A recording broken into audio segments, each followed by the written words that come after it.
One thing for security, I always like just taking a bike chain. They make these metal spider web things that go all the way over, and it's really hard to reach in and get anything out of your bag, but they can be expensive and they do weigh a lot, about 2 or 3 pounds.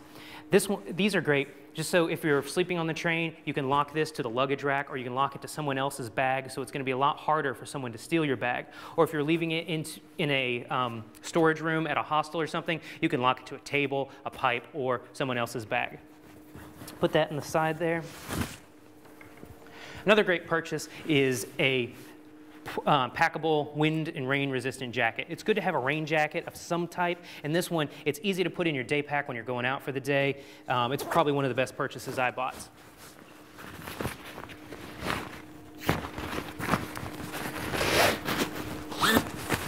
It's good to have some type of sweatshirt. I don't always take a lot of sweaters, but a hooded sweatshirt is great, so if you don't have a hat or anything, you can put that on. It also makes a great pillow.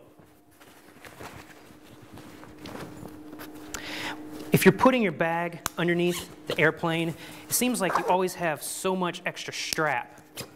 So if it's going underneath, tie these things down. Put them underneath, tie them up so they don't get caught in any of the conveyor belts. One thing with water bottles, you'll see a lot of people with these, whether they had them from sporting events or however they had them. They're not very expensive. They come in plastic and metal, but it's not the best thing to buy.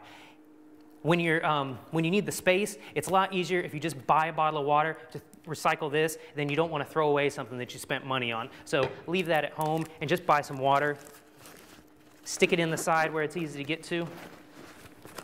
And then top pocket is a great place for those things that you need a lot. Sunglasses or glasses, it's always good to have a little flashlight. When you're in dorms, if there's a 16 or 8-person room and you're getting up really early or coming in really late and need to get in your bag, instead of turning on the overhead light, you can have that little flashlight to shine around. It works well.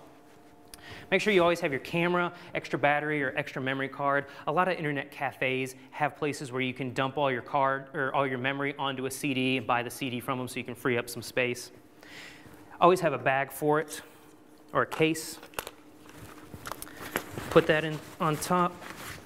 It's always good to have a garbage bag. You can have a lot of uses for it, but one of the main things, if it ever starts raining really hard, you can put the bag over the top, cut some holes for your straps. You probably only get about 1 use out of it, but it's pretty much a free way to do it versus buying one of those all-weather covers for it.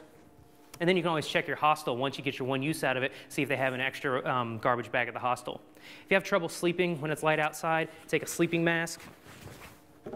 Travel converter. If you're going to take a camera that needs the battery to be charged a lot, make sure you have one of these. And you can check out the website and we'll point you in the right direction for exactly which one you need for which country, because they do vary between Europe and the United Kingdom. A travel alarm clock is a must-need, is a must-have. Anytime you're on those trains where there's a change at 3 o'clock in the morning, set it for about 20 or 30 minutes before so you make sure you make that connection. The top here is also a good place for hat and gloves if you're traveling around in wintertime. So that should be just about everything. Make sure you have all your documents in some sort of pouch. I like this one. It fits on your belt. It's easy to get it to everything, to your passports, your rail cards, and it's hard for people to take it off your belt. A lot of people like those under the shirt pouches. If you get one of those, they're fine. There's nothing wrong with them. Either way you do it, you're going to scream tourist anyway. So there's no way, if you're just hiding it, it's a lot harder to get to. But if you do get one, make sure you get one that has wire built into the neck strap. So it's a lot harder for thieves just to cut it and pull it off you with the wire built into that. Make sure you always have a lock for your bike chain. Let's see, our Swiss Army knife.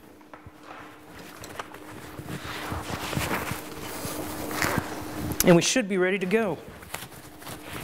Make sure when you're doing your waist belt that the belt sits up high on top of your hips and it pulls down. It almost feels no pressure on your shoulders up here.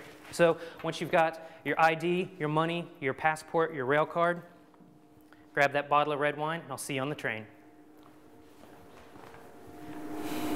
For weekly updates from other backpackers, as well as how to purchase your copy of Red Wine Helps You Sleep on Trains, please visit www.redwinehelpsyouSleepontrains.blogspot.com.